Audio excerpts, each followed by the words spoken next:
Howdy y'all, Fuzzy Biker here in the magic back room at Baxter Cycle in the mighty metropolis of Marnie, Iowa. And look what I got over my shoulder today. This is a 1972 BSA Rocket 3. It's a 3-cylinder, air-cooled, overhead valves, 2 valves per cylinder.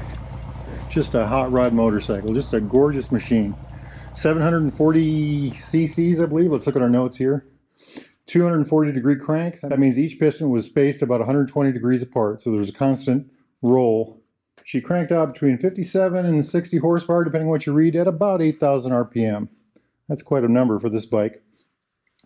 I believe this one still has a 4-speed transmission. Later they'd have a 5. Kickstart only, of course. Triple Amal carburetors, and I like the linkage. Look back here. We'll try and give that a turn. Isn't that neat? This is a purely analog motorcycle. The only thing close to a computer on here would be the carburetors and possibly the ignition system. And the ignition on this one is a point system. So there are 3 sets of points here.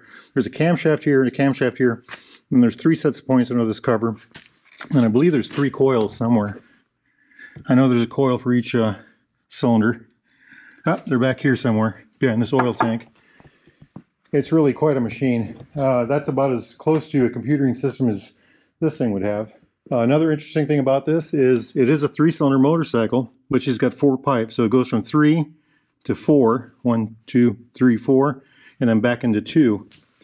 And we saw a Triumph that did that the other day. Matter of fact, it's right here. Check that out. It's done in a different way, though. Now this one, if you notice, has a single down tube. That's the Triumph version. Where this has a double down tube frame. So 2 tubes going down. So it's a different frame. The engine is canted forward. I don't know if the Triumph is canted forward at all, but this one definitely is. Jumping over here to the other side, let's see what we got over here. Looks like a choke. Here's more of that linkage. Let's give that a twist again. Isn't that neat? Throttle cable's right here. Goes to this. That runs that. And that runs an actuator that goes to each one of the carburetors. Look at this right here. Very cool, very cool. I like it. Push rods back here, 2 sets, and same on the front. I did talk to Richter Machine. He was telling me that next time he has one of these apart, he's going to show me how that system works. Because you have 3 cylinders, but you only have 2 sets of push rods. And he said there's a really nifty way that they did that, and we'll have to see that sometimes. Of course, this is the primary side. Clutch is under here. Just look at that. I'm guessing this is a clutch cable. Yep, that's what it does. Probably a breather hose right here. Just a gorgeous, gorgeous machine. I like the way the air cleaner looks. It's really an interesting look. These came out, I think, in '68. Let me look at my notes here. 1968. They ran them from 68 to 75. And these were supposed to, just rule the market when they came out. Well, Honda came out with the 754 that year. And the story was that the 754s were quicker, but these had, a couple miles an hour more on the top end. So very interesting competition. Of course, the Japanese, had a whole different design theory, and we'll have to make a video about that sometime. Anyway, very interesting engine, isn't it? I like the whole thing, Like I said, the shifter right here, Kickstarter, just a real gorgeous thing. Something I'd like to point out about this, I just pushed this from across the room over here. This is a heavy motorcycle. It weighs 500 pounds, I believe. 498 pounds wet. That's 226 kilograms. And, well, let's compare that to the Daytona I did last week over yonder. I think that was in the 350s, 360s. And I think it was this bike that we did the other day. And that was about 360, 370 wet. So quite a difference in weight. For a few more horsepower, I think the Daytona was rated at 48 horsepower. This is 58 or 60, depending on what you read. But it did have quite a top end. This bike was supposed to run from about 115 to 122 miles an hour, depending on what you read. I did have a friend that had the Triumph version of this, and I can attest that that bike did have a good top speed, though it was not very quick around town. Okay, let's jump to the front end. Look at that beautiful brake. I think that's an 8-inch brake. I love the little intake scoop here. That looks like it is a dual leading shoe. Let's squeeze that to make sure. Yes, it is. Amazing. Little outlet vents right there. Chrome wheel. Tire size on this is a 4.1 by 19 front, 4.1 by 19 on the rear as well. Check out all the shiny on that. Isn't that something? Just gorgeous. Look at that. I love the way these things are put together. Very, there's a lot of art into these. I talked about that the other day. We were looking at the other two Triumphs I was talking about earlier. You know, a lot of style that goes into these things. Got the cone hub on the rear, the speedo drive right there, chain adjusters right here. Look at the pipes. I'm assuming those are the stock pipes. I'm not sure. Just a beautiful looking machine all the way around. Check out this side cover here.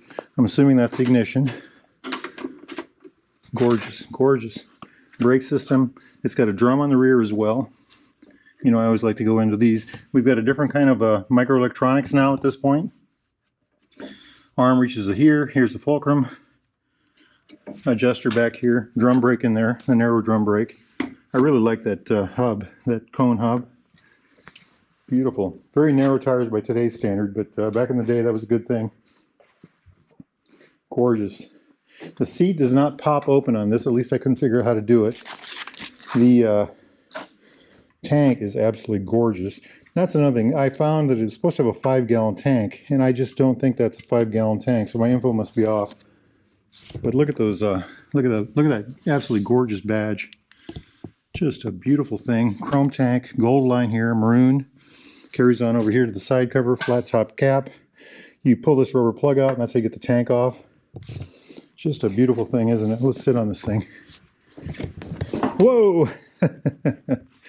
Wow, what a motorcycle. Steering dampener, clutch lever over here. Not sure what these buttons are. Over here the brake, the fuel of course. Got those very nice barrel grips. I love the way those feel. Jumping up here, Smith gauges. These are going to be magnetic. Look at that. Isn't that neat? And headlight switch probably right there. I'm guessing one of these is a neutral light and maybe a generator light, and that might be a turn signal light. I'm not sure. The bike has turn signals now. I think the earlier ones we looked at did not have turn signals. Kind of a pretty sight, isn't it? Check that out. I like it. You can see the ends of the oil cooler and the engine. It's a very wide engine for a Triumph. So that's, you know, really something I noticed with this was it's heavier than a normal Triumph. It's certainly wider. It feels like it has a very low center of gravity. The reading that I found said it had a good top end, great handling, and excellent brakes for its day. And that's, you know, looking at those brakes, that's really something. Now, I've rode bikes with brakes like these before, and if they're adjusted properly, they really do work well. I like that front end. I'm not sure what the tube diameters are here or the travel. If you know that, please post down below. Just gorgeous, isn't it? Now, some of the reading I found said that this had a dry sump engine, but it does have an oil tank, so that would lead me to think it has a wet sump. Let's take a good look at the back end here. BSA, just everything is really in excellent shape, isn't it? Check that out. One gorgeous machine. One gorgeous machine. Look at this hub here in the front. It's got the cone as well. That's really good looking from this side. I like it. I like it a lot. Just a fabulous thing. Now, if y'all are interested in something like this, a classic BSA or Triumph or Norton or Royal Enfield, or I think I just got done counting, there's something like 75 machines in here right now. Get a hold of Baxter Cycle right there, or go to baxtercycle.com. Make sure you tell them Fuzzy Biker sent you.